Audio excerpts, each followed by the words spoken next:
उदयपुर के पास एक शांत गांव में राघव शर्मा नाम का एक रहस्यमयी पेंटर रहता था। राघव की कला अद्वितीय थी। उसके चित्र इतने जीवंत लगते थे मानो उनमें जान हो।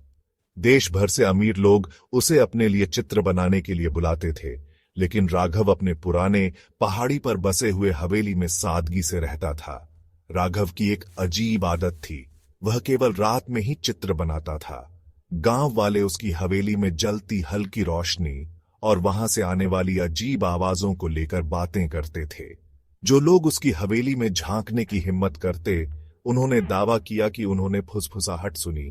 हालांकि राघव हमेशा अकेले काम करता था। एक शाम बारिश हो रही थी।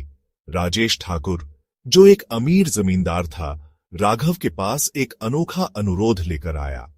राजेश ने अपनी दिवंगत बेटी मीरा का चित्र बनवाने की इच्छा जताई, जो कम उम्र में ही दुखद मौत का शिकार हो गई थी। राजेश ने राघव को मीरा की एक पुरानी तस्वीर थमाई और गिड़गिड़ाते हुए कहा, मुझे उसे फिर से देखने दो, उसे फिर से जीवित कर दो। राघव ने झिझकते हुए हामी भरी, लेकिन एक भारी कीमत मांगी। हालांकि उसने राजेश को चेतावनी दी, जब चित्र पूरा हो जाए तो दोबारा यहां मत आना। ये चित्र सिर्फ उसकी छवि नहीं, कुछ और भी कैद करेगा। उस रात राघव ने अपना काम शुरू किया। उसने मीरा की तस्वीर एक ईजल पर रखी और चित्र बनाना शुरू किया। खिड़कियों पर बारिश की बूंदें पड़ रही थीं और बिजली की गड़गड़ाहट के बीच उसका ब्रश तेजी से कैनवास पर चल रहा था। लेकिन इस बार कुछ अलग महसूस हुआ। उसके स्टूडियो में फुसफुसाहटें और तेज हो गईं, मानो कुछ प्रार्थना कर रहा हो। कमरे में छायाएं जिंदा सी लग रही थीं, हर स्ट्रोक के साथ बदल रही थीं। जब राघव ने चित्र पूरा किया तो कैनवास पर मीरा का चेहरा उभर आया। उसकी आंखें इतनी जीवंत थीं कि ऐसा लगा जैसे वे उसे देख रही हों। जैसे ही उसने आखिरी स्ट्रोक लगाया, एक ठंडी हवा का झोंका आया और उसकी दीपक बुझ गई। वह ठिठक गया। उसके पीछे से एक हल्की हंसी सुनाई दी। अगले दिन राजेश चित्र लेने आया। जब उसने इसे देखा तो उसकी आंखों में आंसू आ गए। मीरा की मुस्कान इतनी असली थी कि ऐसा लगा जैसे वह अभी बोल पड़ेगी। राघव, जो बेहद डरावना और थका हुआ लग रहा था, ने उसे चित्र थमाते हुए चेतावनी दी, उसे दूर रखना, उसे अपने पास ज्यादा देर मत रखना। राजेश ने उसकी चेतावनी अनसुनी कर दी। खुशी से झूमते हुए उसने चित्र को अपने भव्य हवेली के मुख्य कमरे में टांग दिया, जहां वह इसे हर समय देख सके। कुछ दिनों बाद उसे महसूस हुआ कि चित्र की आंखें उसे हर जगह देख रही हैं। राजेश की हवेली में अजीब घटनाएं होने लगीं। खाली गलियारों में कदमों की आवाज गूंजने लगी और रात में मीरा की हल्की हंसी सुनाई देने लगी। ऐसा लग रहा था कि यह भव्य हॉल से आ रही है। वो जांच करने गए। टिमटिमाती रोशनी में मीरा का चित्र चमकता हुआ लग रहा था। वो कसम खा सकते थे कि उन्होंने उसके होंठों को हिलते हुए देखा। हंसी उनके चारों ओर गूंज रही थी। चीजें खुद खुद हिलने लगीं और राजेश ने छोटे गीले पैरों के निशान देखे, जो चित्र से निकलकर दूर जाते थे। वो डर के मारे दौड़कर अपने कमरे में चले गए। उन्होंने दरवाजा बंद कर लिया। भाग 6। आमने सामने। हर रात हंसी आती रही। यह हवेली में गूंजती रही।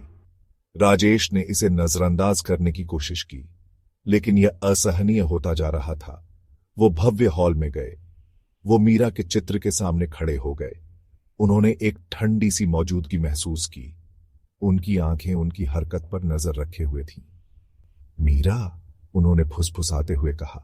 उनकी आवाज कांप रही थी। हॉल में ठंडी हवा का झोंका आया, जिससे मोमबत्तियां बुझ गईं और वो अंधेरे में डूब गए। उन्होंने उसकी आवाज सुनी, धीमी और प्यारी, ठीक वैसे ही जैसे उन्हें याद थी। पिताजी, आवाज आई, आप मुझे देखना चाहते थे? वो डर के मारे पीछे हट गए। उन्होंने अपने लाइटर के लिए टटोला। जैसे ही लौ वापस जगी, उन्होंने उसे देखा। अपने सामने खड़ी हुई। मंद रोशनी में उसकी छवि टिमटिमा रही थी। उसका चेहरा पीला और पारदर्शी था। उसकी आंखें गहरे दुख से भरी हुई थीं। उन्हें राघव की चेतावनी याद आई। उन्होंने कहा था, इसमें सिर्फ उसकी छवि ही नहीं होगी, इसमें उसका सार होगा। एक तूफानी रात उसने देखा कि मीरा उसके बिस्तर के किनारे खड़ी है। उसका चेहरा पीला और आंखें गहरी काली थीं। आपने मुझे वापस क्यों बुलाया बाबा? उसने फुसफुसाया।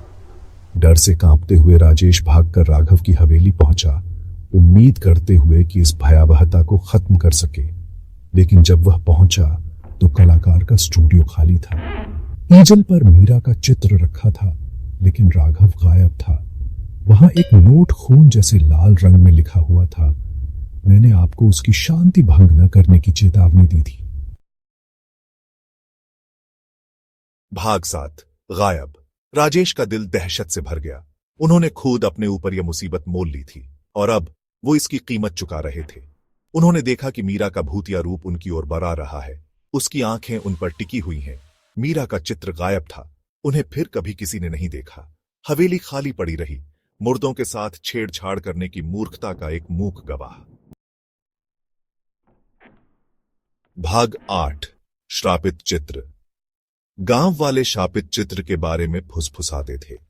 उन्होंने कहा कि यह हवेली में कहीं छिपा हुआ है, राजेश और मीरा की आत्माओं को फंसाकर उन्हें हमेशा के लिए भटकने के लिए मजबूर कर रहा है। कुछ ने इसे अंधविश्वास कहकर खारिज कर दिया, लेकिन दूसरे लोग बेहतर जानते थे। उन्होंने राजेश की आंखों में डर देखा था। उन्होंने हॉल में गूंजती हंसी सुनी थी। वो सच्चाई जानते थे। राघव शर्मा, भूतिया चित्रकार, की कहानी जीवित रही। अलाव के चारों ओर फुसफुसाई जाने वाली एक शिक्षाप्रद कहानी। एक याद दिलाता है कि कुछ चीजों को अछूता छोड़ देना ही बेहतर है, कि मुर्दों को शांति से आराम करने देना चाहिए। भीलवाड़ा गांव शांत रहा। गांव वालों ने ठाकुर हवेली से दूरी बनाए रखी। उन्होंने इससे परहेज किया, इस डर से कि अंदर क्या छिपा है। कभी कभी हंसी अभी भी सुनाई देती थी, धीमी और दूर से। ठाकुर परिवार पर आई त्रासदी की एक भयानक याद दिलाती है। दोस्तों, अगर ये वीडियो आपको अच्छा लगा हो तो एक लाइक जरूर करें और कमेंट में बताएं कि आपको सबसे अच्छा क्या लगा। ऐसे ही और शानदार कंटेंट के लिए हमारे चैनल को सब्सक्राइब करें और हां, बेल आइकॉन दबाएं ताकि आप कोई भी अपडेट मिस ना करें। थैंक्स।